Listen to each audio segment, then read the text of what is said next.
小朋友，又到睇主題書嘅時間啦！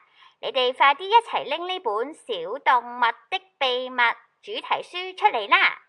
見唔見到封面上邊有莎莎？莎莎手上邊拎住咗小貓玩具，仲有小狗玩具，樹上邊仲有隻鸚鵡添喎。不如我哋一齊嚟睇下呢本書講啲乜嘢啦！小朋友，我就係莎莎啦，你望下我手上邊，冇錯啊，呢隻就係小鴨嘅玩具啦。我仲有好多唔同嘅動物玩具，帶你睇下啦。有小狗、小貓、兔子、鴨子、大象同埋長頸鹿嘅玩具。我好鍾意同呢啲玩具玩㗎。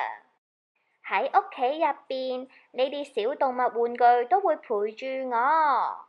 你哋睇下，當我睇緊圖書嘅時候，小貓玩具會靜靜地坐喺我側邊陪我睇圖書。當我肚餓嘅時候，兔子玩具就會陪我食飯，佢都會一齊食㗎。仲有到沖涼嘅時候，小鴨玩具都會陪我一齊沖涼，沖完涼成身都會香噴噴添㗎。好眼瞓啊，夠鐘瞓覺啦。小狗玩具就會跳上我張床度，陪我一齊瞓覺。今日天氣好好啊，媽媽帶咗我落街散步，我仲見到我嘅好朋友嘉嘉。同埋嘉嘉嘅爸爸，咦？仲有啲聲嘅，係嘉嘉屋企養嘅小狗啊，識得搖頭擺尾，好可愛啊！我屋企都有隻玩具小狗，等我聽日帶埋我隻玩具小狗去行街先。今日我哋又出咗去散步，我仲帶埋我隻玩具小狗出去添啊！突然之間，我聽到有人講嘢啊！你好，你好。呢一種聲音係邊度嚟㗎？咁奇怪嘅。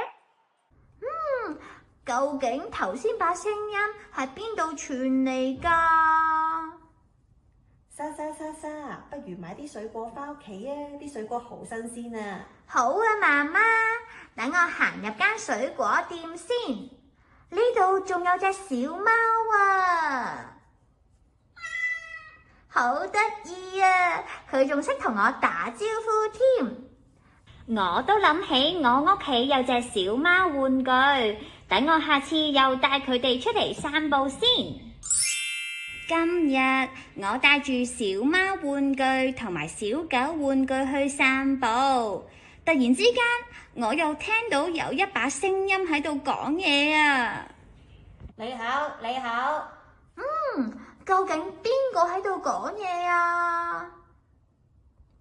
行下，又聽到啲聲嘅。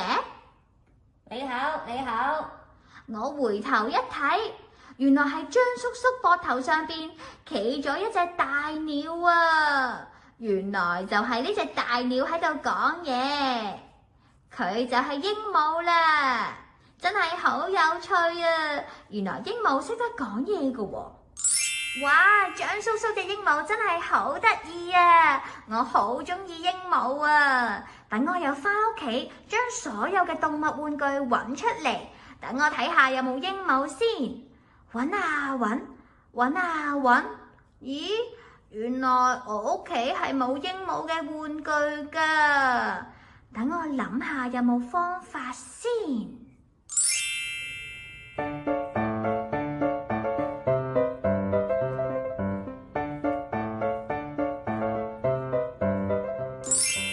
小朋友，我頭先揾過全屋都冇鸚鵡嘅玩具，不過我諗咗個好方法啊！等我下次分享俾你哋聽啦，我哋下次再見啦，拜拜。